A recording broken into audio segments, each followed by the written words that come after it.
కొద్దిగా డిబేట్ లాంటివి నడుస్తుంది. అంటే పాలు అనేది 2 సంవత్సరాల తర్వాత అవసరం లేదు. రాత్రిపూట పాలు తాగొద్దనేది కొంతమంది అయితే. హెల్తీ మైక్రోబయోమ్ కోసం మీరు పెరుగు తినండి, పెరుగును మజ్జిగ చేసుకొని తినండి అనేది ఇంకోటి. సో పాల పదార్థాల గురించి మనం క్లారిటీ ఇచ్చే ప్రయత్నం చేద్దాం. సో ఎవరు తీసుకోవాలి, ఏ రూపంలో తీసుకోవాలి, ఎప్పుడు తీసుకోవద్దు, ఎలా తీసుకోవాలనే అంశం మీద కొద్ది క్లారిటీ ఇస్తాం. డెఫినెట్లీ అండి. అంటే అంతా ఇది మళ్ళీ జెనెటిక్స్ ఎన్వైరన్మెంట్ అండి. కొంతమంది లాక్టోజ్ ఇంటాలరెంట్ ఉన్న వాళ్ళు ఒక్క చుక్క మిల్క్ తాగినా severe defect in absorption, bloating వచ్చేసి అలాంటి వాళ్ళు పేరెంట్స్ ఫోర్స్ చేస్తే పిల్లలు పెరగరు కూడా. సో ఫస్ట్ లాక్టోజ్ ఇంటాలరెన్స్ ఉందా లేదా అనేది చిన్న టెస్ట్, ఒక బ్లోయింగ్ టెస్ట్ ఉంటుంది, హైడ్రోజన్ బ్రెత్ టెస్ట్ అని. మీకు వీలున్న డాక్టర్ చేత చేయించుకోవచ్చు. అది లేదు అనుకుంటే అదిను వీట్ ప్రొడక్ట్స్ ఈ రెండు కలిసి ఉంటాయి, గ్లూటెన్ ఎంట్రోపతి, లాక్టోజ్ ఇంటాలరెన్స్. అలాంటివి ఉంటే మాత్రం మిల్క్ తీసుకోకూడదండి.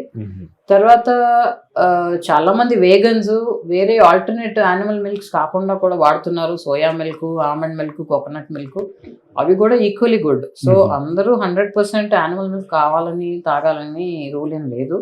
ఎస్పెషలీ లాక్టోజ్ ఇంటాలరెన్స్ ఉన్న వాళ్ళు అసలు తాగకూడదు ఫ్యామిలీ హిస్టరీలో.